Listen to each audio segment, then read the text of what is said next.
Prenons Matthieu chapitre 16.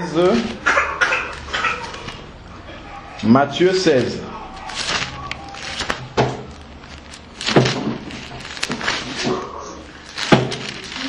Alors, c'est bon. Matthieu 16 à partir du verset 13. C'est bon? Matthieu 16, 13.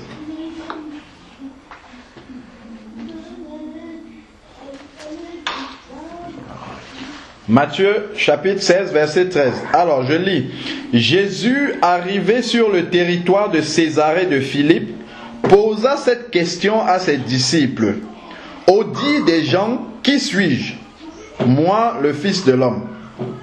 Ils répondirent, les uns disent Jean-Baptiste, d'autres Élie, d'autres Jérémie ou l'un des prophètes. Mais vous, leur dit-il, qui dites-vous que je suis? Simon-Pierre répondit, tu es le Christ, le Fils du Dieu vivant. Donc voilà Simon qui vient de parler, et Jésus reprit la parole et lui dit, tu es heureux, Simon, fils de Jonas, car ce ne sont pas la chair et le sang qui te l'ont révélé, mais mon Père qui est dans les cieux. Voilà. Donc, première chose ici, nous voyons que Pierre a été inspiré par Dieu directement. Et il a reçu cette révélation-là de Jésus de la part de Dieu. Parce qu'un homme ne pouvait pas avoir cette révélation-là. C'est pour ça qu'il parle de la chair et le sang. Ce ne sont pas la chair et le sang qui te l'ont révélé. Maintenant, si nous prenons la suite. Donc, seul Dieu pouvait révéler véritablement l'identité de Jésus. Et justement, Jésus le dit à Pierre. Si nous avançons un peu plus loin, allons-y au verset 21.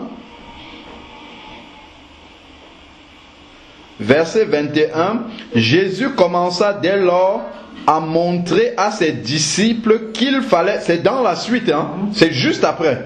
Jésus commença dès lors à montrer à ses disciples qu'il lui fallait aller à Jérusalem, souffrir beaucoup de la part des anciens, des principaux sacrificateurs et des scribes, être mis à mort et ressusciter le troisième jour.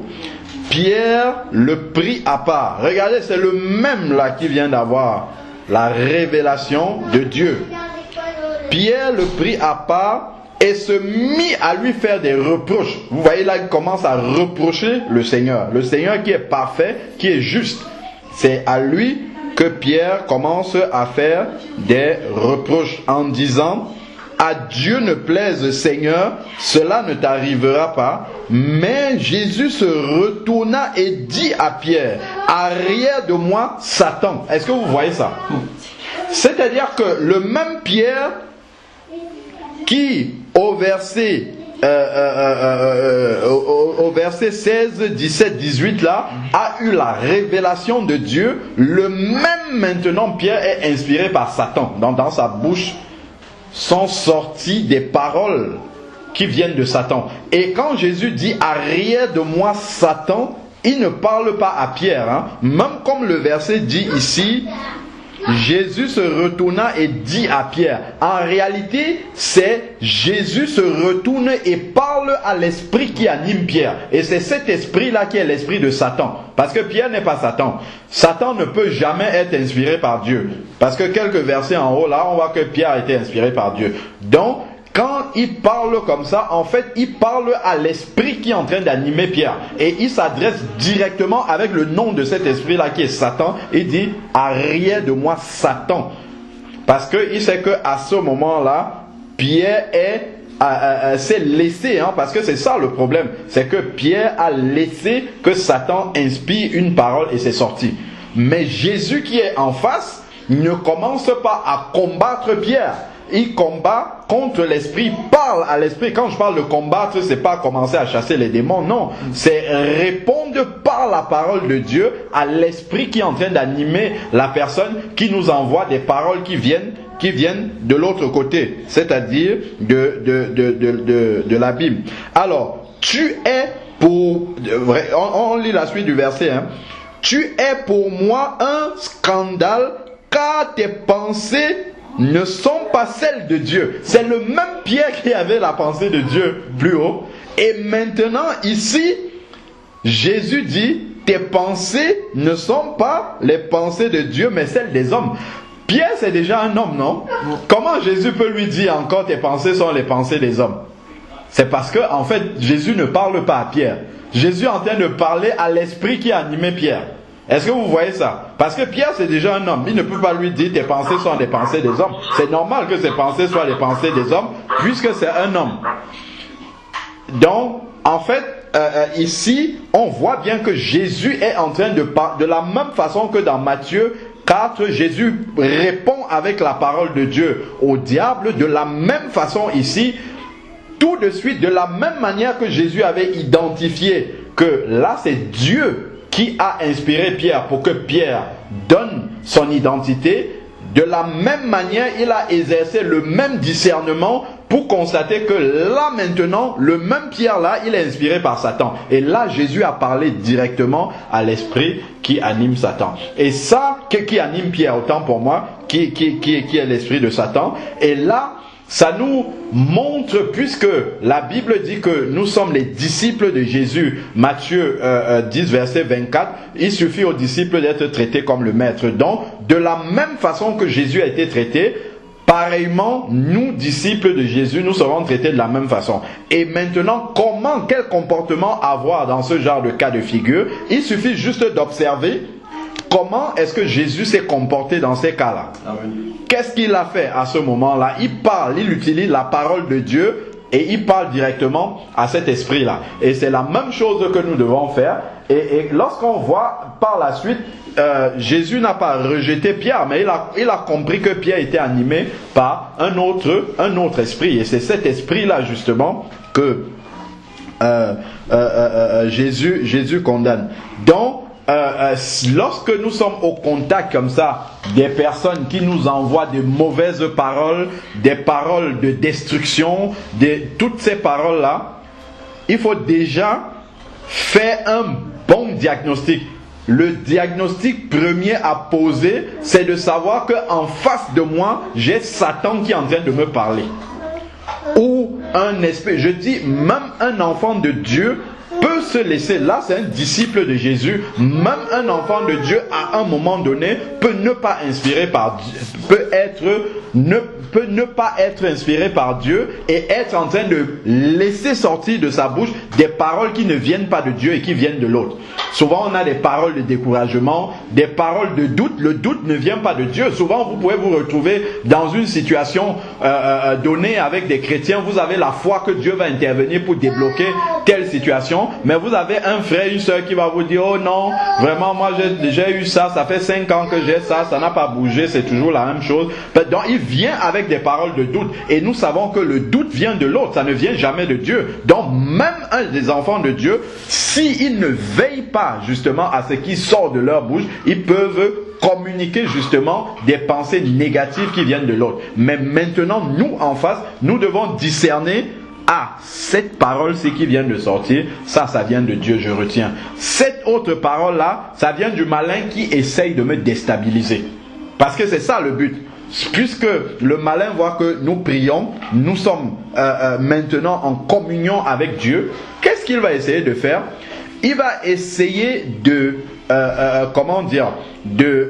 nuire à la communion que nous avons avec le Seigneur, en essayant par toutes sortes de moyens. Et comme je disais encore à la sœur lorsqu'on discutait l'autre soir, que les membres les plus proches justement de nos familles sont celles justement que le malin va le plus utilisé. Quand je dis les membres de nos familles, ça peut être des amis proches aussi, hein, des personnes vraiment desquelles nous sommes vraiment très proches sentimentalement, je veux dire sur le plan charnel et humain.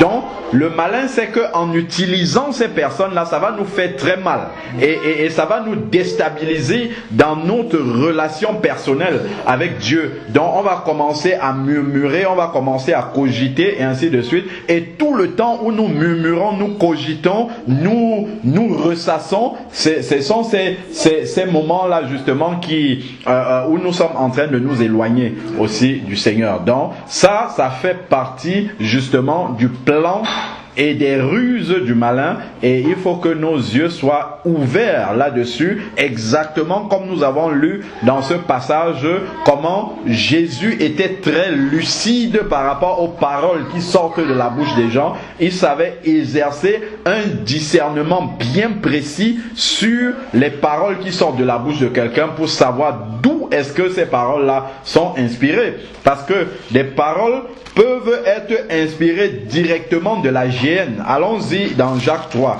Nous allons voir justement justement comment l'effet justement que les paroles peuvent avoir. Je sais, les paroles peuvent être très très destructrices. Vous savez que Dieu a créé, lorsqu'on voit, si je prends avant d'aller dans Jacques 3, si vous prenez Genèse, ça on a déjà fait cette analyse-là dans d'autres études. Si vous prenez Genèse 1, verset 1, il est dit: au commencement, Dieu créa le ciel et la terre. La terre était informe et vide, il y avait des ténèbres à la surface de l'abîme, mais l'Esprit de Dieu planait au-dessus. Dieu dit que la lumière soit. Vous voyez? Donc en fait, Dieu a commandé à la lumière d'exister en prononçant une parole. Donc c'est une parole créatrice. Donc la parole a le pouvoir de construire, mais de la même façon, la parole a le pouvoir de détruire aussi. Donc c'est pour ça qu'il faut que nous fassions attention aux paroles qui arrivent. Il faut que nous sachions comment contrer ces paroles-là qui sont en train de venir pour qu'elles n'aient pas un effet destructeur sur nous. Et comment contrer ces paroles-là? C'est en agissant comme dans Matthieu 4, Jésus a agi dans le désert. C'est-à-dire que quand une parole nous est prononcée, nous on va prononcer la parole contraire que la Bible nous dit par rapport à ce que nous venons d'entendre. Donc, ce qui doit retenir notre attention, c'est pas ce que les autres pensent de nous, mais c'est ce que Dieu pense de nous. C'est pas ce que les autres disent que nous sommes qui compte, mais c'est ce que Dieu dit de nous. C'est ça là qui doit retenir notre attention. Donc les gens auront beau se mettre sur l'estrade et dire que nous sommes ci, nous sommes ça, mais nous savons qu'il n'en est rien en Christ, donc ça ne doit même pas un peu nous préoccuper. Même si ça nous fait mal, ça ne doit pas nous déranger plus que ça. Alors, si nous avons parlé de Jacques 3.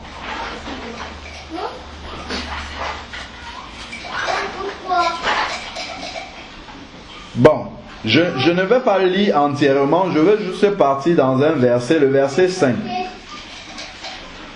De même, la langue est un petit membre, mais elle a de grandes prétentions. Voyez comme un petit feu peut embraser une grande forêt. Donc en fait ça, l'apôtre Jacques nous met en garde contre les dégâts justement que la langue peut faire. C'est-à-dire les paroles, en fait quand il parle de la langue, ce sont les paroles que la langue prononce. Donc il faut justement que on ne se laisse pas détruire par ces paroles-là en restant concentré sur ce que la parole de Dieu, elle nous dit. Pas ce qui sort de la bouche des hommes.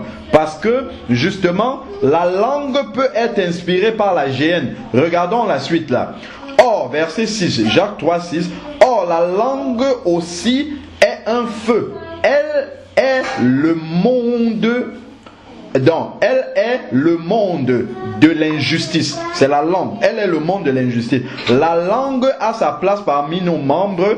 elle souille tout le corps. Donc déjà une parole mauvaise qui sort de notre bouche va souiller complètement tout le corps. Donc ça va avoir un effet négatif sur notre corps. D'ailleurs c'est ce que Jésus va dire dans, je crois c'est dans Matthieu 15 où Jésus va dire, en fait ce n'est pas ce qui entre dans la bouche qui souille, mais c'est tout ce qui sort qui souille. Pourquoi ça? Parce que c'est de l'abondance du cœur que la bouche parle. Donc quand la langue est en train de parler, la langue dit justement les choses, révèle les choses mauvaises qui se trouvent à l'intérieur du cœur. Et ça, tel que la Bible le dit ici, dans Jacques 3, verset 6, ça souille tout le corps. Donc si les chrétiens là, nous devons faire très attention à ce qui sort de notre bouche, ce que nous laissons sortir là, ça peut souiller complètement le corps. Ce corps-là qui est le temple du Saint-Esprit, donc nous souillons le temple du Saint-Esprit. Et là, nous devons faire très attention. Alors, partons maintenant au verset 7. La suite du verset 6 nous dit, elle souille tout le corps et embrase tout le cours de l'existence. Donc, les paroles mauvaises peuvent empoisonner le cours de l'existence. C'est-à-dire qu'une vie complète peut être empoisonnée par les paroles qu'on entend. Donc c'est pour ça que nous devons faire très attention lorsque nous voyons ces paroles-là qui ne viennent pas de Dieu. Nous devons faire attention de ne pas garder ces paroles-là pour nous. Ne pas garder ces paroles-là pour nous, mais dire Seigneur, ok, nous n'allons jamais empêcher quelqu'un de dire des mauvaises paroles. Hein. Ça, tant que nous sommes sur la terre, les gens vont nous dire des mauvaises paroles. Donc le problème n'est pas là. Le problème maintenant, c'est la manière dont nous encaissons et nous gardons ces paroles-là. Donc il faudrait que nous fassions attention à ce que, justement, nous ne laissions pas ces paroles-là faire ces dégâts en nous. Et comment est-ce que nous n'allons pas laisser ces paroles-là, puisqu'elles sont prononcées de toute façon, les personnes que nous avons en face, souvent ne sont pas chrétiennes, elles prononcent ces paroles-là, mais là, ce que nous devons faire, c'est de confesser justement la parole de Dieu, ce que la parole de Dieu dit pour nous, et ça aura l'effet annulateur justement de ce que ça peut produire dans notre vie. Et regardons la fin du verset. Elle peut embraser tout le cours de l'existence, embraser qu'elle est par la géhenne. Vous voyez, embraser qu'elle est. C'est-à-dire que la langue peut être inspirée, embrasée, c'est-à-dire que elle est bouillante, inspirée par la géhenne. Vous voyez? Donc, si la langue est inspirée par la géhenne, qu'est-ce qui va se passer? C'est que les paroles qui vont sortir de là sont des paroles qui viennent de l'autre. Comme Jésus a dit tout à l'heure dans Matthieu 16, comme Jésus a dit à Pierre, arrière de moi Satan. Donc, parce que les paroles justement que Pierre était en train de prononcer étaient inspirées par Satan, c'est-à-dire par la géhenne même. C'est ce que l'on lit là dans ce verset. Donc, il faut faire attention déjà à nous protéger par rapport à ces paroles-là qu'on entend. Et ensuite, bien se dire que, voilà, la personne prononce ces paroles-là, mais en réalité, je discerne qui est derrière, qui est en train de faire ces choses-là. Qui est en train de me parler. En réalité, ce n'est pas la personne qu'on a en face qui est en train de nous parler. C'est le malin. Quand nous regardez le chapitre 4 là, de Jacques. Nous sommes toujours dans Jacques. Soumettez-vous à Dieu, résistez au diable et il s'enfuira loin de vous. Attends, le diable rôde comme un lion rugissant, cherchant qui va dévorer. C'est quel verset ça? 1 Pierre 5, verset 8. Merci David. Alors, voilà, 1 Pierre chapitre 5, verset 8. Soyez sobres, veillez, votre adversaire, le diable, rôde comme un lion rugissant, cherchant qui il va dévorer. Dans un autre verset, il est dit qu'il se déguise en ange de lumière aussi. Donc, ça veut dire que s'il se déguise, déjà il rôde, ça veut dire qu'il est toujours là.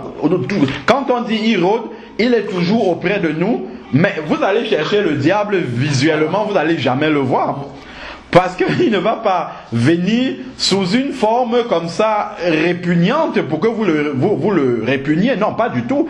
Et il va venir sous une forme maligne, douce, mais il est là et il vous parle. Il va venir vous parler au travers des gens qui sont là à côté de vous. Il va sortir des paroles. Maintenant, c'est à nous au travers du Saint-Esprit, puisque on a ce discernement du Saint-Esprit là pour filtrer, analyser. C'est le Saint-Esprit qui fait le travail à notre place, qui filtre, qui analyse les paroles qui arrivent dans notre oreille. Et là, maintenant, nous pouvons dire, ah, ça vient de l'autre. Et comme ça vient de l'autre, je ne vais pas laisser cette parole-là faire sa place en moi. Parce que si ça fait sa place en moi, ça va me détruire. C'est ce que Jacques 3, si vous avez eu l'occasion d'écouter, le Seigneur m'avait donné des messages à un moment donné sur le pouvoir destructeur de la langue, en fait, sur les paroles. Et je crois l'enseignement s'intitule la langue, thermomètre de la santé spirituelle du chrétien. Voilà, je crois qu'il y a au moins 4 messages comme ça sur être en Jésus, tout en Jésus et puis un en Jésus.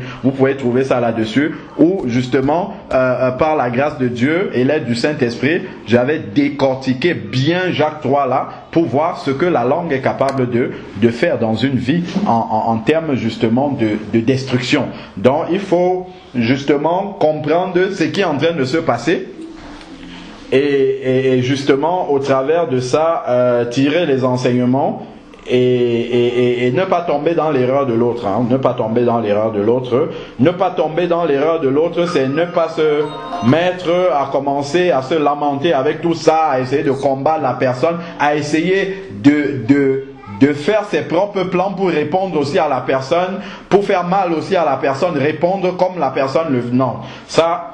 laissons ça de côté et discernons que non, là en fait il s'agit d'un esprit qui est derrière et qui essaye justement de nous déstabiliser.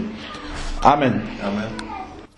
Quand ça commence à bouger autour de nous, lorsqu'on commence à prier, ça nous révèle une chose, c'est que avant on priait peut-être, mais notre environnement était calme. Notre environnement ne gesticulait pas. Ça veut dire qu'on n'était pas sur le bon chemin. Mais lorsque ça commence à bouger autour de nous, ça veut dire que le camp de l'autre est dérangé. Et si le camp de l'autre est dérangé, ça veut dire que là maintenant, nous sommes en train de prier sérieusement. Et ça se ressent de l'autre côté. Voilà, donc ça c'est un élément aussi à prendre en compte. Amen. Amen. C'est 1 Pierre 4, 12. 1 Pierre 4, 12. À 15, je crois. 1 Pierre 4, 12. Alors. Oui. Mais le problème, c'est que ça n'a pas commencé. Je vais encore donner le témoignage d'un frère. Un frère qui nous a rendu visite ici. Ce frère-là, en fait, était religieux, il était dans une religion et en fait sa femme avait reçu le Seigneur. Elle a reçu le Seigneur, elle a commencé à prier effectivement et lui-même tel que il nous donne son témoignage, il a persécuté sa femme pendant 17 ans. Ça a duré 17 ans où il a mené la vie difficile à sa femme par rapport justement au fait qu'elle priait sérieusement et il persécutait sa femme. Et un jour, je crois qu'on a eu peut-être l'occasion de l'inviter souvent à l'assemblée, mais il n'est jamais parti. Mais le jour où il a accepté de partir, ce jour-là, justement, le Seigneur avait rendez-vous avec lui et il a entendu la parole de Dieu. Le Saint-Esprit l'a convaincu de pécher. Il a commencé à pleurer là où il était assis et il a pleuré tellement sur son péché qu'on l'a laissé là-bas. Les gens sont sortis du culte, on l'a laissé là-bas, il a pleuré, le culte c'était le matin, et il a pleuré jusqu'à 17h, il était encore en train de pleurer. Donc aujourd'hui, c'est un homme qui est complètement transformé, changé, qui ne vit que pour l'évangile. c'est un cartographe. Il a une entreprise qui réalise des cartes géographiques, hein, les cartes de l'Afrique, les cartes du Cameroun, tout ça. Et attends, laisse-moi finir, s'il te plaît. Attends, s'il te plaît, laisse-moi aller jusqu'au bout du témoignage, s'il te plaît. Et donc justement, son entreprise même qu'il a créée, il a appelé ça Édition Shalom, pour dire vraiment que c'est quelqu'un qui est totalement transformé, complètement. Donc, c'est vrai que notre chair est sûrement faible par rapport justement à la persécution qui arrive sur nous. Même Jésus dans la chair, hein, quand nous regardons dans le jardin de Gethsémane, nous voyons bien que Jésus, lorsque l'heure de la croix approchait, Jésus a dit au Père, s'il est possible que cette coupe s'éloigne de moi, mais toutefois non pas ma volonté mais la tienne. Ça c'était Jésus homme qui était en train de parler. Donc Jésus a souffert vraiment dans la chair d'un être humain comme nous. Donc la chair humaine de Jésus avait peur de cette croix-là qui arrivait, donc de cette souffrance-là qui arrivait. Donc notre chair, il est normal que notre chair ait, soit en crainte par rapport à la persécution qui vient. Ça c'est logique, c'est normal. Mais maintenant, ce qu'il faut savoir, c'est que après, il faut tout remettre entre les mains du Seigneur et demander au Seigneur de nous aider à réagir comme il faut que nous réagissons. Parce que si tu entres dans un conflit avec lui, c'est toi qui seras perdant, parce que lui n'a rien à gagner. Est-ce que tu vois ça? Il ne prie pas, donc il n'a rien à gagner. C'est toi qui as tout à perdre. Donc, si tu vas t'embêter à essayer de discuter avec lui, tout ça, déjà tu ne pourras pas prier. Pourquoi tu ne pourras pas prier? Parce que tu vas faire des problèmes avec lui. Tout le temps, tu seras en train de discuter, tu seras dans l'énervement. Et forcément, quand tu viens en étant énervé dans la présence de Dieu, tu ne pourras pas prier. Et là, à ce moment, c'est l'autre qui aura eu raison de toi. Parce que tu sais, dans certaines situations, il y a certaines paroles ou certaines discussions que quand tu entends, il vaut mieux rester là et ne rien dire. Parce que quand tu vas commencer à parler, je crois que Jacques le dit aussi, hein, que celui qui ne bronche pas est parfait. Allons-y dans Jacques, retournons dans Jacques 3 toujours. Et on va voir, parce que ça c'est un exercice très important au travers duquel justement le malin nous mène nous ballotte. Si on ne discerne pas ça rapidement dans nos vies, nous en tant que chrétiens, beaucoup de chrétiens ne discernent pas ça, et ça fait en sorte que quelque part dans leur vie spirituelle, le malin les ballotte. Pourquoi? Parce qu'ils n'ont pas discerné une de ces ruses, et ça sort, c'est par la langue. C'est par la langue. Quand la langue parle, le corps ne se contrôle plus, les choses, on est amené à faire des choses qu'on ne contrôle plus, on perd la maîtrise de soi. Or, la maîtrise de soi, c'est l'un des fruits de l'esprit, l'une des manifestations du fruit de l'esprit les plus importantes. Donc, la maîtrise de soi. Si on prend Jacques 3, verset 2, nous bronchons tous de plusieurs manières. Donc, nous répondons tous de plusieurs manières. Face aux agressions, face aux choses qui viennent contre nous, nous réagissons tous de plusieurs manières. C'est ce qu'il appelle broncher. Après maintenant, il dit par contre, si quelqu'un ne bronche pas en parole, donc nous pouvons répondre mais pas en parole. Si quelqu'un se trouve dans une situation où il faudrait qu'il réponde par la parole, mais il sait que la parole qui va sortir de sa bouche là peut être destructrice non seulement pour la personne, mais en même temps peut le conduire, lui, l'amener à être dans un état justement où il ne va plus se contrôler. Si cette personne-là, si quelqu'un ne bronche pas en parole, c'est un homme parfait. Vous voyez que c'est une caractéristique, justement, une manifestation du fruit de l'esprit que de retenir sa langue, surtout quand on est agressé. Retenir sa langue, c'est un des fruits de l'esprit les plus importants pour le chrétien. Et d'ailleurs, quand on jeûne, ça doit nous aider à ça. Parce que quand je jeûne, quand je dis je, c'est en tant que chrétien. Quand le chrétien jeûne, il ne parle pas beaucoup. Et comme il ne parle pas beaucoup, s'il te plaît, Déborah, coupe ton micro. Coupe ton micro, Déborah, s'il te plaît. beaucoup. Donc, comme pendant le jeûne, nous ne parlons pas beaucoup, ça exerce justement notre langue à rester dans la soumission, dans l'obéissance, ne disant rien du tout. Alors, il dit ici, si quelqu'un ne bronche pas en parole, c'est un homme parfait. Parce qu'il ne bronche pas en parole. Ça veut dire quoi? C'est-à-dire qu'il est capable de retenir sa langue au moment où elle veut s'exprimer. Il dit, non, je ne parle pas. Et quand on dit souvent, au nom de Jésus, je ne sais pas moi, on est toujours en train de dire au nom de Jésus pour chasser les démons, chasser les trucs. Ça aussi, pour maintenir la chair dans la soumission, on peut dire au nom de Jésus. Tu parles à ta langue, tu lui dis au nom de Jésus, tais-toi maintenant, reste dans la soumission et elle doit obéir. Et ça, justement, on doit pouvoir grandir dans cette manifestation-là. Et il dit à la suite ici, c'est un homme parfait parce qu'il sait tenir sa langue, il est parfait et il est capable de tenir tout son corps en brique. Est-ce que nous voyons ça? C'est-à-dire que toutes les manifestations, tous les débordements que le corps peut avoir, si la langue est maintenue dans la soumission, est retenue de prononcer des paroles, alors le corps tout entier va obéir. Mais si la langue s'est laissée aller justement aux paroles vaines et destructrices, tout le corps aussi n'est plus sous contrôle. Donc c'est pour ça que nous devons faire très très attention à la puissance destructrice de la parole. Si nous sommes avec quelqu'un, chrétien ou pas chrétien, qui ne connaît pas ces choses, qui ne discerne pas ces choses-là, nous n'agissons pas comme cette personne. Parce que si tu agis comme la personne, l'autre t'aura eu parce qu'il va te faire tomber dans le même panneau. Tu vas commencer à discuter et puis hop, c'est fini, il n'y a plus de maîtrise de soi, il y a tout qui sort et là, tu ne peux plus te contrôler et tu ne peux plus justement avoir une communion sereine avec le Seigneur. Et c'est toi qui as tout à gagner à avoir une communion sereine avec le Seigneur plutôt que celui qui n'a pas le Seigneur et qui ne prie pas ou celui qui n'a pas le discernement.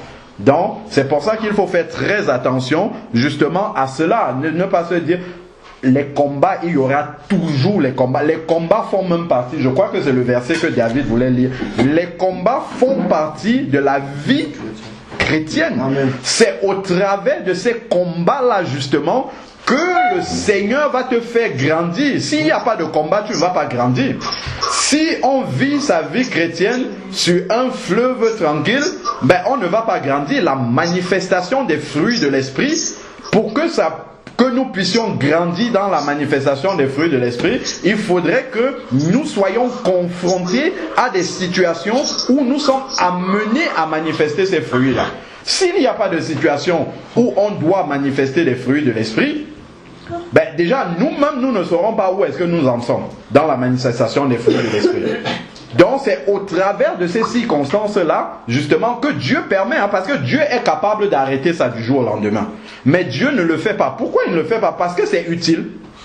Ça fait mal à notre chair, mais c'est utile pour ta croissance spirituelle. Je sais que c'est difficile ce que je suis en train de dire, mais toutes ces persécutions-là sont utiles pour notre croissance spirituelle. Donc à partir du moment où on comprend, c'est vrai qu'on est désolé pour la personne qui nous fait du mal et qui nous fait subir, mais dès qu'on a compris que ça participe à nous faire grandir spirituellement, et ce n'est que pour ça que Dieu nous laisse encore dans cette situation-là, on dit, Seigneur, ok, j'ai compris, aide-moi maintenant à réagir de la bonne façon.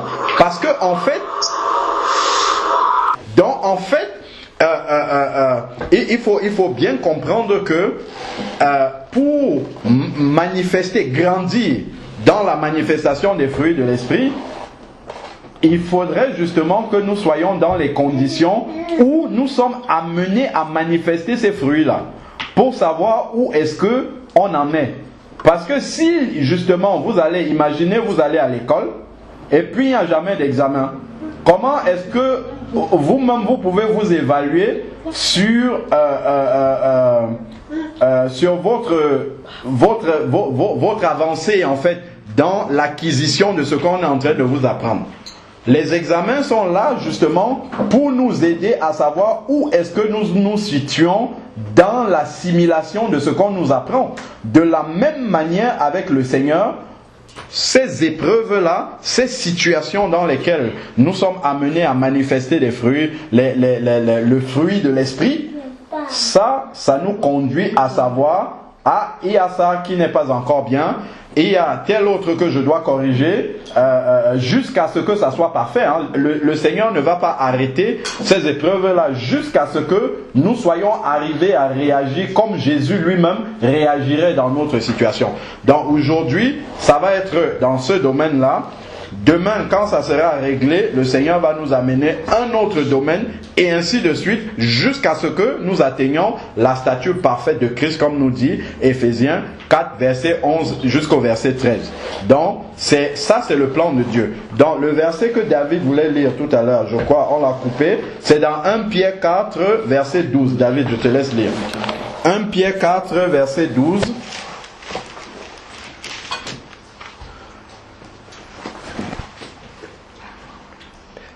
Mes bien-aimés, ne soyez pas surpris de la fournaise qui sévit parmi vous pour vous éprouver, comme s'il vous arrivait quelque chose d'étrange. Réjouissez-vous, au contraire, de la part que vous prenez aux souffrances de Christ, afin d'être aussi dans la joie et dans l'allégresse lorsque sa gloire sera dévoilée. Amen. Verset 14, pour terminer. Si vous êtes insultés à cause du nom de Christ, vous êtes heureux parce que l'Esprit de gloire, l'Esprit de Dieu repose sur vous. Amen. Amen. Donc, ça doit être... Je sais que c'est très difficile, hein. C'est très très difficile et je vais te donner aussi, en tout cas nous donner, puisque nous sommes plusieurs, mon propre témoignage personnel quand je passais par ces étapes-là. C'est très difficile d'être persécuté et de se réjouir parce qu'on est persécuté. Ça, notre chair, ça c'est contre justement le fonctionnement de notre chair. Notre chair n'accepte pas la persécution. Notre chair ne peut pas se réjouir parce qu'elle est persécutée. Mais seulement si nous regardons au Seigneur, seulement si nous laissons l'Esprit de Dieu nous habiter, alors là, la chair peut se réjouir lorsque nous sommes persécutés. Amen. Ce n'est même pas la chair qui va se réjouir, c'est l'Esprit qui va se réjouir. Voilà. C'est seul l'Esprit qui peut se réjouir dans la persécution. Il dit bien, bien-aimés, ne soyez pas surpris de la fournaise. Il ne faut pas être surpris. C'est quelque chose de normal que ça arrive. Même si ça dure depuis X temps, et que c'était toujours lié au fait que tu pries, ça ne doit pas surprendre. Ça doit plutôt confirmer que justement on a pris la voie justement qui est celle du Seigneur. Parce que Jésus, quand il a commencé à son ministère, c'est là où les personnes, entre l'âge où Jésus est né et l'âge de 30 ans où il commence son ministère, il était tranquille chez lui. Il était charpentier, il faisait son travail tranquille, tout allait bien. Mais dès l'instant où il a commencé à faire son ministère, ça c'est là où maintenant on a commencé à le chercher partout, à lui tendre les pièges partout pour qu'il tombe, pour qu'il soit tué, on essayait de le lapider partout où il parlait. Non, c'est quand le ministère a commencé. Regardons même avant, juste avant que le ministère ne commence, juste quand le ministère était en préparation d'arriver, c'est-à-dire juste après le baptême de Jésus, quand il va dans le désert. C'est à ce moment-là que le diable vient. Avant, le diable n'était pas venu. Et bon, le diable a essayé de se manifester pour empêcher justement que l'enfant, puisque le diable savait que c'était le Messie, pour empêcher que l'enfant grandisse, le diable a voulu accomplir un plan pour empêcher que la croix ait lieu en tuant cet enfant-là. Quand Hérode a dit de tuer tous les premiers, les nouveaux-nés, en fait. Donc, le diable s'est manifesté à ce moment-là. Mais après, pendant le parcours de Jésus, on n'a pas de mention vraiment où là où le diable a voulu intervenir comme ça pour le persécuter, ainsi de suite. Mais quand le ministère, juste au moment où il devait commencer, rentrer dans ce ministère-là, quand il va dans le désert, c'est là où le diable vient se présenter. Mais dans le désert, Matthieu 4, on voit que Jésus n'est pas du tout surpris par le fait que le diable vienne se mettre devant lui et commence à parler. on dirait même qu'il s'attend à ça. Donc, il commence simplement, il ne s'affole pas devant le diable, mais il commence à lui répondre simplement par la parole de Dieu. Donc, de la même manière ici, il nous est dit, puisque Matthieu 10, verset 24 dit que le disciple sera traité comme son maître. On va rentrer dans Matthieu 10 tout à l'heure et entrer encore dans les détails pour dire que la parole de Dieu nous a déjà avertis sur ces choses-là. Ça ne veut pas dire que comme nous sommes avertis, ça ne va pas nous faire mal. Si, ça va nous faire mal, mais on doit savoir que ça fait partie de notre lot. Et la Bible va dire en Romains 8, au verset 28, toutes choses concourent ensemble. Attention, c'est toutes choses concourent ensemble au bien de ceux qui aiment Dieu. C'est-à-dire que les bonnes choses, c'est bien. Celles qui font mal à notre chair, mises avec les bonnes choses, c'est tout ça ensemble qui concourt à notre bien. C'est pas seulement ce qui fait plaisir à notre chair, mais toutes ces persécutions-là sont aussi pour notre bien. C'est vrai qu'aujourd'hui, on ne peut pas véritablement comprendre pourquoi, malheureusement, ou heureusement même pour nous, la parole de Dieu nous révèle ça, mais notre chair a du mal à comprendre que ce soit pour notre bien. Alors que Dieu, s'il nous laisse dans cette situation, c'est parce qu'il sait que ça là, cette situation que tu es en train de traverser, ça va t'aider à passer un certain cap spirituel afin que devant toi aussi tu puisses exhorter d'autres personnes qui sont passées par là. Moi je me rappelle quand j'ai cru, mes frères, bon voilà, ils appelaient les parents. Oh oui, Alain Patrick il est entré dans une secte. On le voit dans les cassettes chrétiennes, les DVD chrétiens, on le voit sauter alors qu'il ne m'avait pas vu, il m'avait vu nulle part. Et on le voit sauter dans les conventions des chrétiens, tout ça. Il a perdu la tête. En plus il n'est même pas dans l'église où vous allez, tout ça. Bon, bref, les parents étaient là-bas et eux ils se disaient mais qu'est-ce qui lui arrive? Et en plus, comme j'avais commencé à mettre des versets bibliques dans mes lettres, tout ça, eux, ils étaient justement dans l'inquiétude. Ils étaient dans l'inquiétude. Quand ils sont allés, mes frères ont été au pays avant que moi je n'y aille, donc mes parents ne m'avaient pas encore vu, mais eux, on les a vus physiquement et ils ont pu témoigner physiquement devant mes parents. Et les parents se disaient que, mais là, vraiment, il a pris vraiment un très mauvais chemin. Et moi, ça me faisait mal. Je me rappelle qu'une fois, je m'étais retrouvé dans un restaurant avec un de mes frères, justement. Et j'ai dit, il faut arrêter vos trucs. Arrêtez d'aller dire aux parents, si vous n'êtes pas su, ainsi de suite. C'est après, en grandissant spirituellement, que j'ai dit, mais pourquoi je suis même allé leur dire ça? Ça ne sert à rien du tout. Ça sert à rien. C'est normal qu'ils parlent comme ça. C'est normal, c'est la parole de Dieu me le dit déjà, que c'est comme ça que lorsque tu vas naître de nouveau, c'est comme ça que ton entourage doit réagir. Si ton entourage réagit comme ça, ça veut dire que ta nouvelle naissance est authentique, ça bouscule les gens. Mais si l'entourage ne réagit pas de cette façon-là, ça veut dire que ta nouvelle naissance est un peu tiède. Elle ne produit pas vraiment l'effet qu'elle devrait avoir sur ton entourage. Donc, c'est après que j'ai commencé à comprendre ces choses-là. Et quand j'ai compris ces choses-là, maintenant, on dit, il a fait ci, il a fait ça. Je dis, gloire à Dieu. Ça ne fait que augmenter mes couronnes.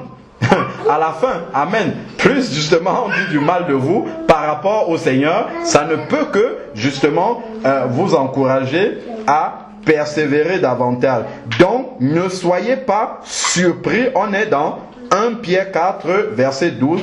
Bien-aimés, ne soyez pas surpris de la fournaise. Il précise bien, c'est une fournaise qui sévit parmi vous pour vous éprouver. Comme s'il arrivait quelque chose d'étrange. Donc, ce n'est pas étrange, c'est plutôt normal. Au contraire, réjouissez-vous. Donc ça, c'est l'esprit qui peut se réjouir. On a bien dit que la chair est incapable de se réjouir des choses de l'esprit. Donc, réjouissez-vous de participer aux souffrances de Christ. Parce que quand on t'inflige ces souffrances, quand on t'insulte parce que tu pries, quand on te rejette, on te met à part, l'autre menace de partir parce que tu pries, mais là, c'est à cause de Christ. C'est pour cela, c'est le nom de Jésus. En fait, en réalité, c'est même pas toi qui est en train de combattre. est-ce que vous vous souvenez que, je crois que c'est dans 1 Samuel, je ne sais plus si c'est le chapitre 12 ou 2 Samuel 12, je ne sais plus, lorsque justement les Israélites sont venus demander à Samuel, nous voulons un roi pour régner sur nous. Nous savons que Dieu, à l'origine, voulait justement avoir une relation personnelle où il dirige lui-même le peuple. C'est-à-dire, comme Adam et Ève, chaque jour, Dieu se présentait dans le jardin d'Éden et il communiquait, il communiait avec Adam. Adam avait une communion personnelle avec Dieu. Ça, c'est avant la chute. Donc, Dieu a voulu justement continuer sur cette voie-là avec le peuple qu'il s'était choisi, le peuple d'Israël. C'est-à-dire donner des directives directement au peuple et le peuple agit. Bon, que ça soit au travers des prophètes qu'il envoyait, mais Dieu voulait directement diriger, être lui-même le roi du peuple d'Israël. Mais le peuple d'Israël a rejeté ce plan de Dieu en demandant à Samuel de leur donner un roi. Et qu'est-ce que Samuel a fait? Quand Samuel est allé voir Dieu, Samuel il se plaignait quand il dit au Seigneur, mais ils veulent maintenant un roi, ils ont rejeté ta parole. Dieu a dit à Samuel, laisse. Ce n'est pas toi qu'ils ont rejeté, mais c'est moi qui sont en train de rejeter. Donc ces personnes qui réagissent comme ça, il faut savoir que ce n'est pas toi qui es en train de rejeter, mais c'est l'Esprit de Dieu qui habite en toi. C'est cet esprit-là qui est Dieu qui sont en train de rejeter. Donc c'est Dieu en fait qui sont en train de rejeter. Parce que ton esprit, son esprit habite en toi. C'est l'Esprit de Dieu qui amène quelqu'un à prier vraiment en esprit. Donc c'est cet esprit-là qui sont en train de rejeter, non toi. Toi, à la limite, tu es juste, comment dire, un instrument, une enveloppe dans laquelle il y a quelque chose auquel ils en veulent. Quand je dis il, en face aussi, ce n'est même pas la personne qui est en train de parler, c'est l'esprit qui est dans cette personne-là. Cet esprit qui n'est pas l'esprit de Dieu. Donc, en fait, en réalité, ce qui se passe, c'est un combat spirituel. L'esprit de Dieu qui habite en toi et l'esprit de l'autre qui habite chez cette personne-là. Et c'est le combat spirituel entre ces deux esprits-là. C'est ça qui est en train de se passer. Et une fois qu'on est enfant de Dieu et qu'on a discerné que voilà, c'est un combat spirituel, Éphésiens 6 nous dit, ce n'est pas contre la chair et le sang que nous avons à lutter, c'est pas contre la personne, mais c'est contre les principautés, contre les esprits méchants dans les lieux célestes, dans ces esprits-là qui maintiennent ces personnes captives et dans et qui obscurcit leur intelligence afin qu'ils rejettent Dieu. Parce que 1 Jean 5 au verset 19 nous dit que le monde est sous la domination du malin. Donc c'est le malin qui domine le monde. Donc si quelqu'un n'est pas au bénéfice, comme on avait dit, du sang de Jésus, si quelqu'un n'a pas été racheté, restauré, renouvelé, régénéré par l'Esprit de Dieu, mais forcément il sera toujours animé par l'esprit du malin. Et l'esprit du malin ne va pas faire ami avec quelqu'un qui a l'esprit de Dieu, pas du tout. C'est d'ailleurs ce que 2 Corinthiens 6 verset 14 nous dit, que quelle association y a-t-il entre Bélial, l'esprit de Bélial et l'esprit de Dieu? Pas du tout, il n'y a pas d'association. Donc, c'est normal que ces choses-là ne doivent pas nous surprendre. Surtout quand ça vient des inconvertis. Parce que ça peut même venir aussi des personnes qui sont converties, mais des personnes qui sont tièdes. Parce que si quelqu'un est tiède et que vous êtes bouillant à côté de lui, ça ne va pas marcher. Ça sera pareil. C'est ça. Donc, voilà pourquoi l'apôtre Pierre ici, dans 1 Pierre 4, verset 12, nous dit que ce n'est pas quelque chose d'étrange. Et ensuite, au contraire, il dit au contraire, réjouissez-vous de participer aux souffrances de Christ. Donc ça, ce que nous vivons là, Christ est passé par là, il a été rejeté par ses frères. Regardez, je dis les frères même qui sont nés du ventre de Marie ont rejeté Jésus. Mais par la grâce de Dieu, quand on regarde le dernier verset de Acte 1, on voit que les frères de Jésus sont montés dans la chambre haute aussi. Mais justement parce que sa consécration est restée la même malgré le rejet. Donc justement pour ramener ces personnes-là qui nous persécutent, la meilleure attitude à avoir, ce n'est pas de les rejeter, c'est de continuer à prier en répondant avec la parole de Dieu, tout simplement, et en continuant à avancer tranquillement dans notre chemin, en témoignant l'amour à ces personnes-là, autant que ces personnes-là nous laissent le faire. S'ils ne nous laissent pas le faire, nous avançons quand même. Mais le fait de rester inébranlable dans notre consécration au Seigneur, c'est ça qui va amener justement ces personnes-là autour de nous à s'interroger, à se demander, mais cette personne-ci, je suis en train de la brutaliser, je suis en train de la persécuter, mais cette personne-ci reste imperturbable par rapport au chemin qu'elle est en train de suivre. Ça veut dire que vraiment, il y a quelque chose de fort en cette personne-là que je ne comprends pas. Voilà, et ça va amener la personne dans le questionnement. Alors, afin de vous réjouir aussi avec allégresse lors de la révélation de sa gloire. Donc, plus on est outragé, plus justement le Seigneur va manifester sa gloire au moment venu. Et le meilleur exemple dans la parole de Dieu, c'est Acte 7. Verset 54 et suivant, Étienne, lorsque Étienne est lapidé, au moment où il va rendre l'âme, il lève les yeux et la gloire de Dieu se manifeste. Là, il voit le Fils de l'homme debout. On sait que Jésus est toujours assis, mais là, Jésus est debout. C'est pour vraiment manifester que ça, ce que l'autre est en train de subir dans sa chair, sur la terre, dans l'esprit, dans le ciel, il est en train d'être glorifié. Et c'est pour ça que Jésus se lève pour accueillir celui qui est en plein dans la souffrance à cause de son nom. Ça, c'est ce qui est important à retenir. Ça, ce sont vraiment des exemples dans la parole de Dieu qui doivent nous encourager lorsque nous sommes confrontés à la persécution.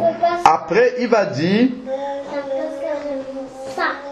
verset 15, que nul ne souffre comme meurtrier, comme voleur, comme ainsi de suite. Donc en fait, si c'est qu'on nous persécute parce que effectivement nous avons mal agi selon la chair, oui, là nous n'avons pas sujet à nous réjouir, nous avons plutôt à nous repentir et à changer de voie. Mais si on nous persécute, on nous rejette pour le nom de Jésus, au contraire, je vais prier, Seigneur, donne-moi de voir ta parole telle qu'elle est. Ne laisse pas mes sens, parce que les sens trompent, hein. Les sens que nous avons là sont complètement contraires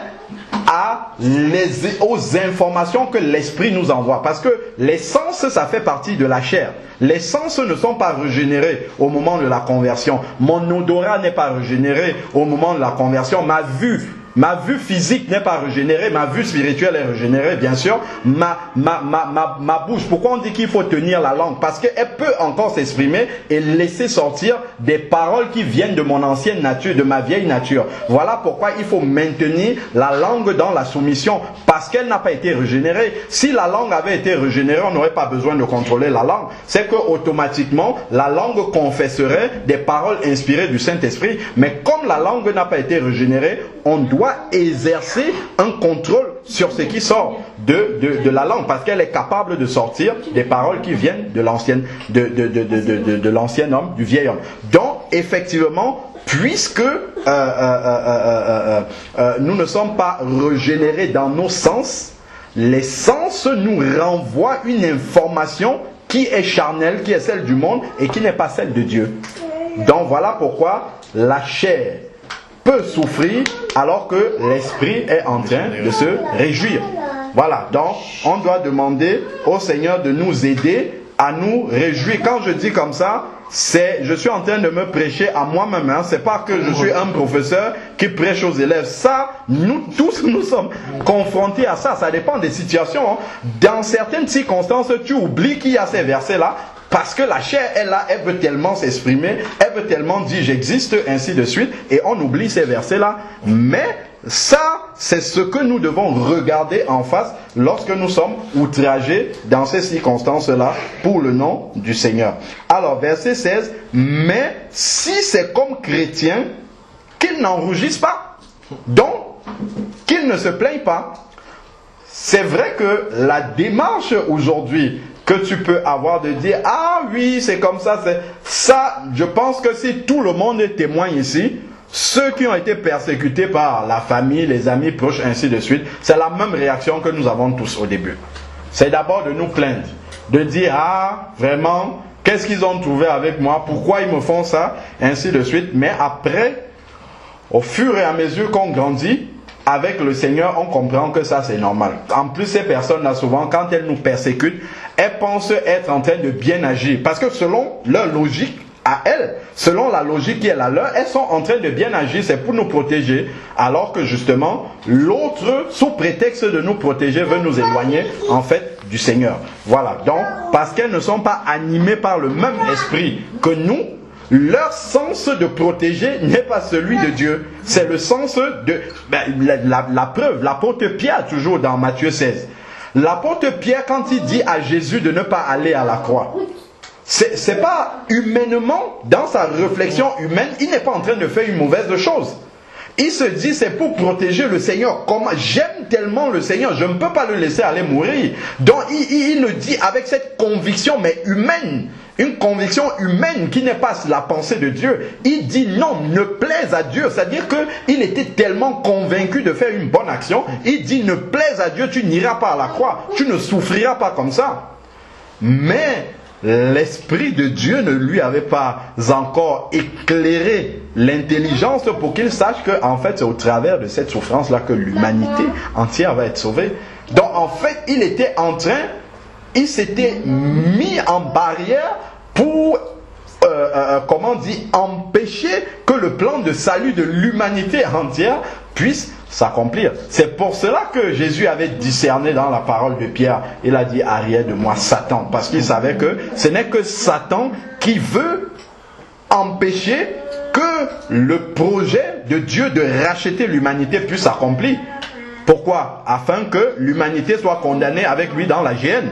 Puisque lui sait que sa condamnation est déjà écrite là dans Apocalypse 20, il sait ce qui va lui arriver. Donc, s'il peut amener un maximum de personnes avec lui là-bas, c'est tout bénéfice, il est content, il aura des compagnons de souffrance là-bas. Voilà. Donc, c'est ça qu'il veut faire.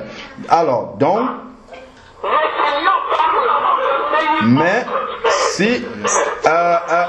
Elvire, est-ce que tu peux couper ton micro, s'il te plaît? Alors, verset 16, on le finit. Mais si c'est comme chrétien, qu'ils ne rougissent pas, qu'ils glorifient plutôt Dieu à cause de ce nom qu'ils portent. Parce que je porte ce nom-là, parce que je veux suivre mon Seigneur, on me persécute, gloire à Dieu. Gloire à Dieu, je dois plutôt me réjouir par rapport à cela. Voilà, donc si je reviens maintenant dans Matthieu 10, qui parle en détail de la persécution qui doit arriver sur les disciples du Seigneur dans la famille, et qui nous montre véritablement que cela n'est pas une nouveauté, ce n'est pas une surprise. Le Seigneur nous avait déjà prévenu par rapport à ça, afin que, comme Pierre l'a rappelé là tout à l'heure, que nous ne le voyons pas comme une chose étrange, mais que nous puissions dire simplement, ah Seigneur, oui, tu nous avais déjà révélé, tu nous avais déjà annoncé ces choses-là d'avance. Maintenant que nous le voyons manifester, ça nous rassure déjà que la parole de Dieu est la vérité. Et ensuite, 2, si tu nous l'as dit d'avance, c'est que tu veilles justement pour nous soutenir dans ces circonstances-là que nous sommes en train de traverser, afin que nous puissions réagir comme toi tu as réagi. Donc, si je prends Matthieu 10, verset 34. Matthieu 10, verset 34, chez moi c'est intitulé « Le disciple et sa famille ». Ici, on pourra aussi comprendre le disciple et ses proches tout simplement, parce que même les amis proches aussi peuvent être considérés comme notre famille, hein, parce que bon, c'est des gens qu'on fréquente tout le temps. Alors, verset 34 dit « Ne pensez pas que je sois venu apporter la paix sur la terre. Je ne suis pas venu apporter la paix, mais l'épée. » Bon, ok. On peut mal comprendre ça et croire que Jésus est venu apporter la guerre. Chacun prend son épée, il commence à couper tout ce qui passe, il envoie le feu sur les gens. Non, ce n'est pas ça que Jésus est venu faire. Quand il dit « Je ne suis pas venu apporter la paix, je suis venu apporter l'épée », l'épée c'est la parole de Dieu. Donc il est venu apporter l'épée, qui est la parole de Dieu. Bon, une épée physique. Parce que là, quand il parle de l'épée, il faut comprendre ça dans le sens spirituel. On comprend, c'est la parole. Mais les mots qui sont choisis pour avoir une extrapolation spirituelle, c'est-à-dire pour avoir une signification spirituelle, c'est pas des mots qui sont choisis au hasard. Donc quand il prend l'épée par exemple, la fonction de l'épée c'est quoi? C'est de trancher, de couper, de diviser, de séparer.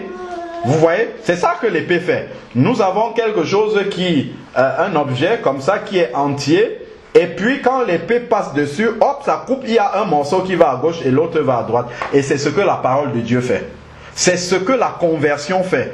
La conversion, déjà, quand on lit dans Jean 3 au verset 6, Jésus va dire à Nicodème, ce qui est chair, ce qui est esprit. Donc quand la conversion vient, ça sépare la chair de l'esprit. Ça sépare les relations charnelles des relations spirituelles. Donc c'est pour ça que vous allez constater que lorsque vous vous convertissez franchement, même si vous ne dites pas à certains de vos amis de s'éloigner de vous, ils vont le faire.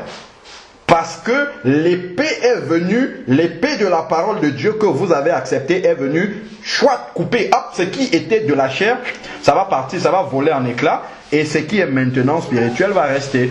Donc vos amis qui vont rester avec vous sont des amis qui sont susceptibles de se convertir. Ça, il faut avoir cette foi-là. Mais ceux qui sont de l'autre vont partir directement. Donc la parole de Dieu, c'est celle-là qui vient trancher. Donc Jésus dit à Nicodème déjà, ce qui est esprit, ce qui est chair.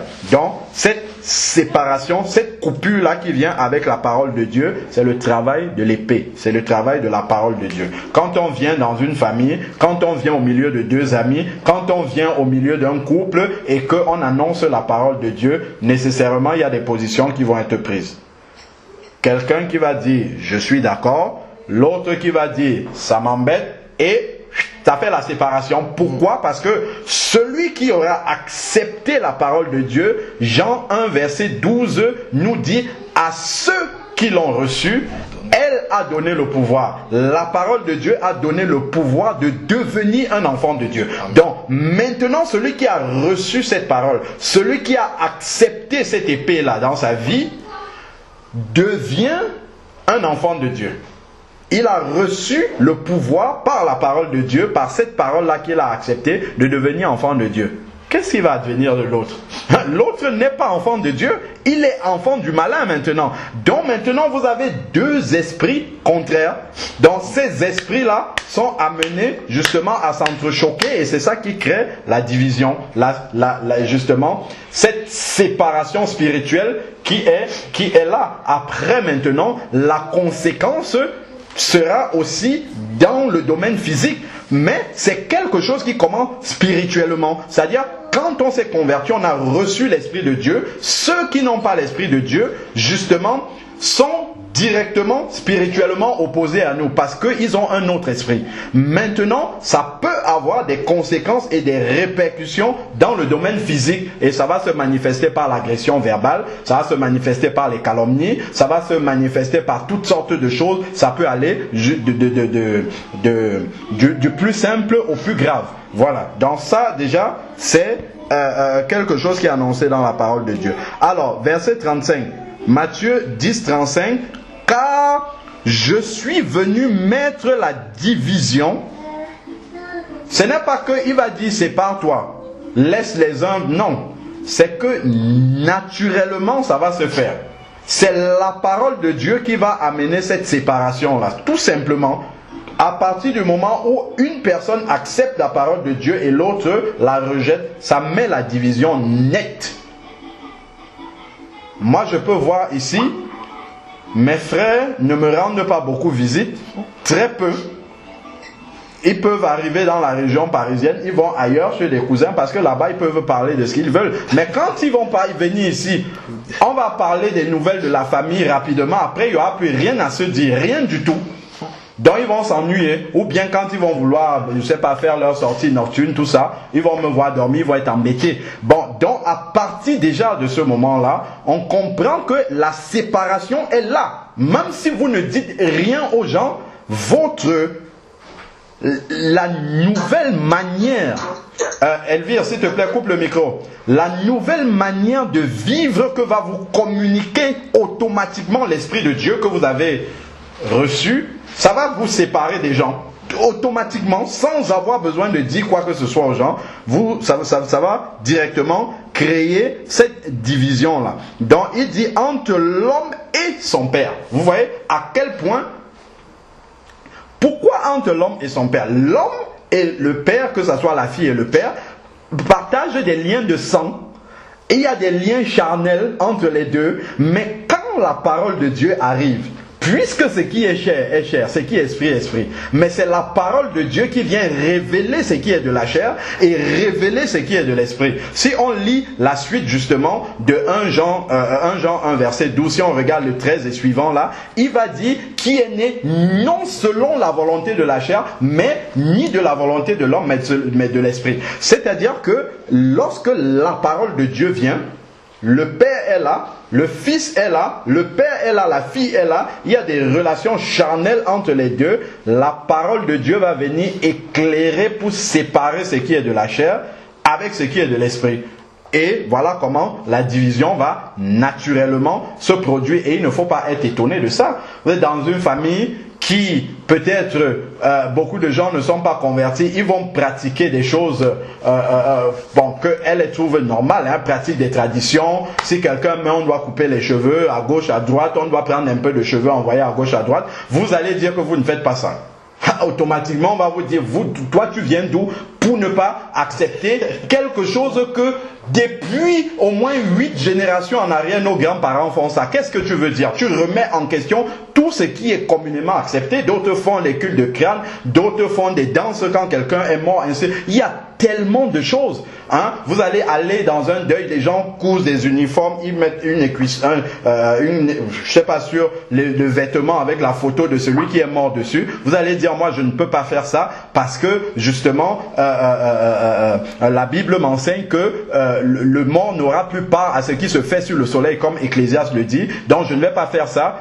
Les gens vont vous dire, mais attends, tout le monde a cousu les uniformes, toute la famille en uniforme, qui te prends-tu pour ne pas faire ça? Alors à ce moment-là, vous allez attirer la foudre sur vous. Voilà, ça c'est la persécution qui va arriver, qui révèle justement. Mais après, effectivement, comme je disais à la sœur l'autre jour, vous avez des personnes aussi qui ne vont pas accepter de payer le prix jusqu'au bout et qui vont dire, au lieu que toute la famille s'énerve comme ça contre moi, je vais quand même le faire. Dieu connaît mon cœur et donc il va entrer dans la compromission, dans le compromis, et il va couper un peu de sa croix, et au fur et à mesure qu'il coupe par les différents compromis qu'il fait, c'est comme ça que sa consécration diminue. Alors, si je continue maintenant, toujours dans les relations charnelles, entre la fille et sa mère.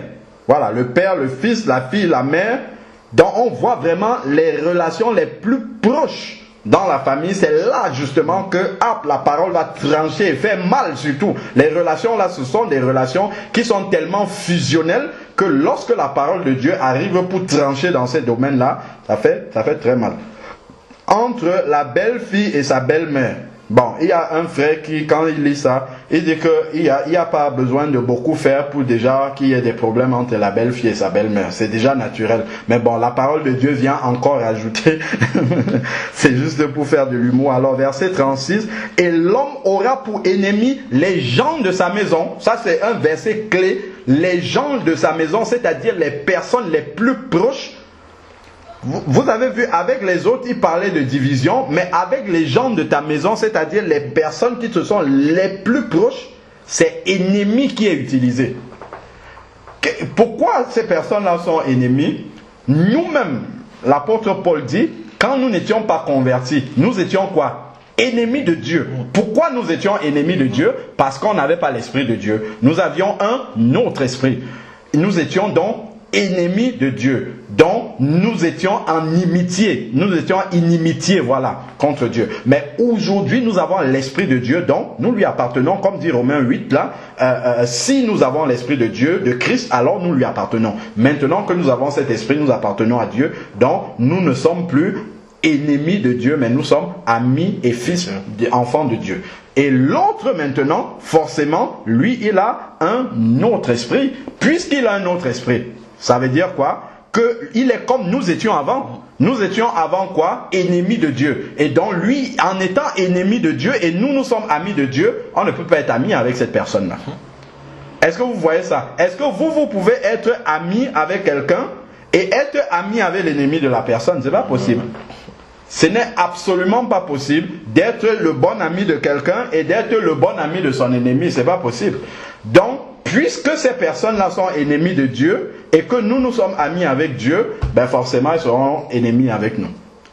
Et donc ça ne doit pas nous surprendre. Ça doit seulement confirmer la parole de Dieu qui est déjà là. Et nous devons intercéder pour ces personnes-là. Verset 37. Celui qui aime père ou mère, donc son père ou sa mère plus que moi n'est pas digne de moi. On ne dit pas de détester ses parents, mais ça veut dire simplement que si je suis dans un choix où il faut choisir ce que mes parents me disent, qui va à l'encontre de ce que Dieu me dit, et choisir la parole de Dieu, le choix doit être vite fait. C'est que je dois choisir la parole de Dieu. Bien sûr, je vais demander la sagesse, parce que la parole ailleurs aussi, dans Éphésiens là-bas, me dit que je dois respecter mes parents. Donc, je dois demander la sagesse à Dieu, justement, pour répondre d'une façon à ne pas offenser l'autre, mais en restant ferme sur ma position, qui est celle que le Seigneur me demande d'avoir. Voilà, donc ce n'est que ce devoir-là que j'ai, mais je dois rester sur ce que le Seigneur me dit et non ce que mon père, ma mère, ma famille me dit. Il y a des personnes qui vont laisser à côté ce que la parole de Dieu dit parce que leur famille fait pression. On va dire non, c'est sous la pression de ma famille que j'ai refusé d'entrer dans les eaux du baptême parce que tout le monde est baptisé catholique chez nous. Non, ça ne tient pas devant Dieu. Il faut prendre ses responsabilités et forcément en payer le prix.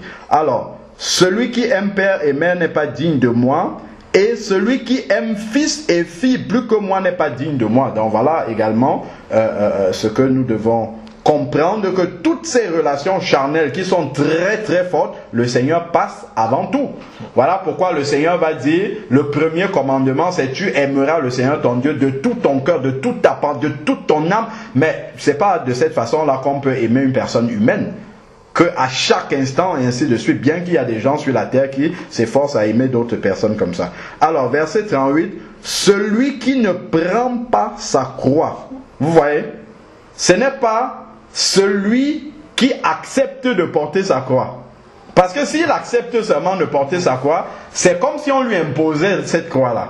Mais ici, il dit celui qui ne prend pas sa croix. Donc, en fait, cette croix-là, c'est pas une persécution ou quelque chose qui nous arrive involontairement. C'est quelque chose qu'on accepte de porter, qu'on prend même et on met sur nous. Et on marche avec. Il prend sa croix. Cette persécution-là arrive, il dit, oui Seigneur, j'ai compris que c'est à cause de ton nom que je souffre. Il pose ça sur son dos et il avance avec. Donc il accepte volontairement cette persécution pour le nom du Seigneur. Parce que ce qui importe pour le Seigneur, comme on disait tout à l'heure, Romains 8, 28, nous dit, toutes ces choses-là concourent ensemble au bien de ceux qui aiment Dieu. Lorsque les choses mauvaises arrivent, enfin mauvaises pour notre chair, parce que ça participe au plan de Dieu, qu'est-ce qui se passe? Ce qui importe à Dieu, c'est pas comment dire, la gravité de la persécution, des circonstances que nous vivons. C'est pas ça qui importe pour Dieu. Parce que Dieu est capable en un instant, puisque la Bible dit que 1000 ans sont comme un jour c'est comme 1000 ans pour Dieu. Dieu est capable d'arrêter net une persécution, une situation que tu vis depuis peut-être ton enfance même. C'est le cas quand on voit quelqu'un qui est aveugle jusqu'à 40 ans, on a le cas dans la Bible, et que Jésus guérit là, à 40 ans, une situation qu'il a vécue pendant 40 ans, Jésus guérit ça en 1 minute. Il pose juste la main, tac, terminé, c'est réglé. C'est pas comme si la personne avait été souffrante pendant 40 ans. Donc, c'est pas le temps qui compte. C'est pas la gravité non plus de l'événement qui compte. Quand on est venu dire à Jésus que Lazare est mort, bon, oui, Jésus a pleuré parce que les gens qui étaient là aussi pleuraient. Ils montraient ce côté humain là de comprendre les choses. Mais Jésus a dit, c'est pour que sa gloire se manifeste. Donc quand Jésus est arrivé, il voit Marie, Marthe se lamenter et tout ça. Il dit à Marthe, mais est-ce que je ne t'ai pas dit que si tu crois, tu verras la gloire de Dieu? Il fallait vraiment avoir l'esprit connecté au Seigneur pour pouvoir répondre de cette façon-là avec autant de sérénité dans une circonstance aussi grave. On dit à Jésus, ça fait 4 jours qu'on l'a mis dans le tombeau. Même si on l'avait mis depuis 10 ans dans le tombeau, ça ne changeait rien pour Jésus. Rien du tout. Rien du tout. Donc, de la même, si on voit ce genre de circonstances-là qui sont tellement avancées d'un point de vue de la gravité, et on voit Jésus rester imperturbable par rapport à cela, comme dans lors de la tempête où il dort dans le bateau, alors que le bateau est en train de couler complètement, Jésus reste tranquille là dans la pirogue tranquillement, il n'est pas embêté. C'est-à-dire que ce n'est pas la gravité de ce que nous vivons qui va ébranler ou bien qui intéresse le Seigneur, parce qu'il sait qu'il peut arrêter ça à l'instant même. Mais ce qui importe pour le Seigneur, c'est la manière dont nous nous comportons dans cette situation-là. Amen. La manière dont nous réagissons à ce qui nous arrive, c'est ça qui intéresse le Seigneur. Donc, le plus rapidement nous allons agir de la bonne façon, plus rapidement l'épreuve va se terminer et on va passer à autre chose, à une autre épreuve. C'est comme ça que le Seigneur va faire. Mais si nous réagissons de la mauvaise manière, c'est comme celui qui échoue à son examen. Quand tu échoues à ton examen, qu'est-ce qui se passe?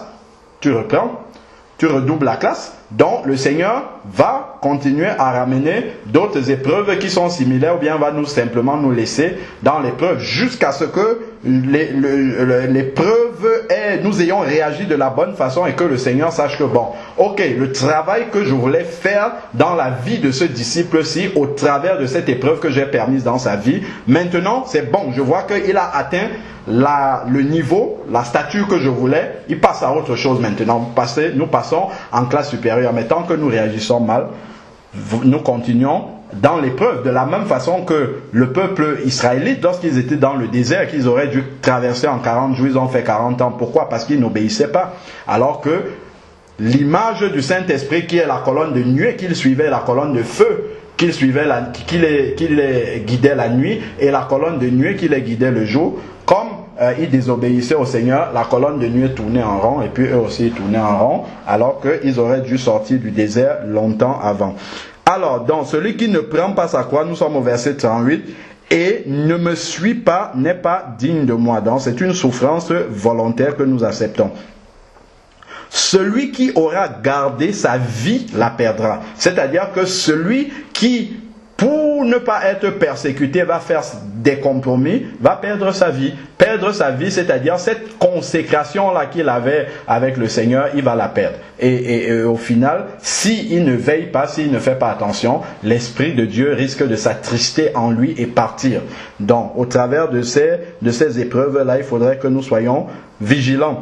Et celui qui aura perdu sa vie à cause de moi la retrouvera. Donc, celui qui aura accepté justement que la persécution le diminue, touche à son amour propre, le réduise complètement, selon la sagesse de ce monde. Évidemment, regardons Étienne. Étienne était lapidé, piétiné, exterminé de ce monde, mais pour Dieu, c'était là justement que toute la gloire était en train de se manifester. Donc celui qui perd sa vie comme Étienne là, selon ce monde, nous n'allons peut-être pas perdre notre vie physique, mais notre ego va en prendre. C'est sûr que l'ego va être tapé bien comme il faut, et c'est un brisement en même temps pour nous, jusqu'à ce que nous ayons compris la direction dans laquelle le Seigneur veut nous amener au travers de l'épreuve que nous vivons. Alors, donc, qui vous reçoit, ainsi de suite. Donc là, on a vu, en fait, bibliquement, que les circonstances que traverse la sœur, c'est pas quelque chose de surprenant, c'est quelque chose d'annoncé déjà d'avance dans la parole de Dieu. Et maintenant, c'est à nous, justement, de nous laisser guidé, conduit par le Saint-Esprit pour pouvoir réagir de la bonne façon. Voilà, donc si le Seigneur laisse l'épreuve durer, c'est parce que elle est utile. Elle est utile, ça ne veut pas dire que il encourage la personne qui est en train de le faire, ou bien qu'il est d'accord avec la personne qui le fait. Pas du tout. Regardez quand le diable va justement créer des persécutions dans la vie de Job. C'est Dieu qui l'a laissé faire. C'est pas Dieu qui lui a donné tout ce qu'il faut pour aller, mais Dieu a laissé simplement, il a permis. C'est-à-dire qu'il n'a pas intervenu pour arrêter. il a laissé le diable faire. Donc, des fois, comme ça, nous sommes au creux de l'épreuve, mais Dieu n'intervient pas, non pas parce qu'il ne veut pas intervenir, mais parce qu'il sait que c'est bien que nous soyons dans cette épreuve-là, parce que ça va nous permettre de grandir. Mais bien évidemment, comme nous savons, la parole de Dieu nous dit qu'il ne permet pas une tentation qui soit au-delà de nos forces. Donc l'épreuve ne vient pas pour nous détruire, mais au contraire pour construire justement notre foi et notre consécration au Seigneur. C'est pour ça que c'est très utile, surtout justement lorsque nous sommes nouvellement convertis. C'est quelque chose qui fait partie de la vie normale du chrétien. Et lorsque on voit la vie de l'apôtre Paul au travers de tout ce qu'il a subi pour l'œuvre de Dieu, on voit l'apôtre Pierre, quasiment tous les apôtres à part Jean sont morts en martyr. Pourquoi? Parce que justement l'épreuve, le Seigneur a même permis jusqu'au bout. Regardez Jean-Baptiste, sa tête a été tranchée. Mais c'est pas le corps périssable là qui est important pour le Seigneur. Si le corps périssable là était important pour le Seigneur, il n'aurait jamais laissé que la tête de Jean-Baptiste soit tranchée comme ça lors d'un anniversaire.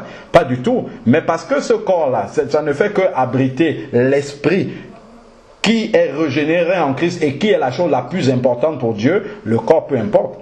Donc si la chair souffre, c'est pas ça qui va émouvoir le Seigneur. Mais ce qui est important, c'est que notre esprit soit stable, soit bien en place à l'intérieur de ce corps-là et que nous continuions à vivre justement avec nos yeux fixés sur le Seigneur. Voilà, donc le Seigneur, tant qu'il laisse ces épreuves-là, il faut lui dire, Seigneur, aide-moi simplement à réagir de la bonne façon. Amen. Que le nom du Seigneur soit béni.